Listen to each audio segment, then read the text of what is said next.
বন্ধুরা নমস্কার। আপনারা কেমন আছেন? সবাই ভালো আছেন? ঠাকুরের আশীর্বাদ সবাই ভালো থাকবে।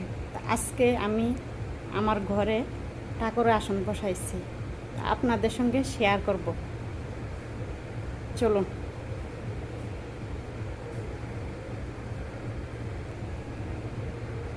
এই যে আমার ঠাকুরের আসন, বিশ্বকর্মা বাবা এই যে তেনে বসাইছি।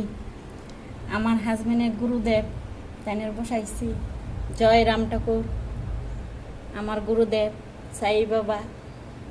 আজকে খুব ভালো লাগছে দিনটা, তার জন্য আমি আজকে ঠাকুরের আসনটা বসাইছি। কিন্তু খুব মনের মধ্যে শান্তি লাগতেছে, খুব ভালো লাগে।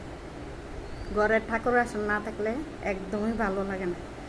চলুন। তো পূজার দিন সবাইরই তো একটু খিচুড়ি খেতে ভালো লাগে, তা আমি আজকে নিরামিষ খামুকি। পূজার দিন নিরামিষ খাইলে ভালো লাগে। তো চলুন দেখাই। এই যে আমার রান্নাঘর, আমি রান্না করতেছি ডালনা, পটল আলু কুয়াশ দিয়ে ডালনা করব, আর কুমড়ি আলু ভাজি করব, আর মুগ ডাল। নমস্কার বন্ধুরা, নিরামিষ খাইলে আজকে পূজার দিন মনটা খুব ভালো লাগে। কথা কি, আমার হাজব্যান্ড নিরামিষ খাইতে খুব পছন্দ করে, খুব ভালোবাসে।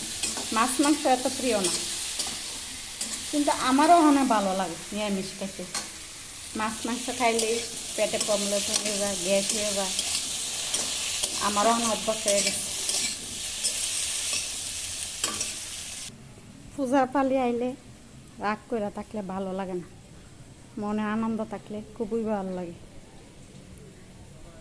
তার লাগে আমার মনটা খুবই আনন্দ। আজকে বিশ্বকর্মা পূজা বাবা।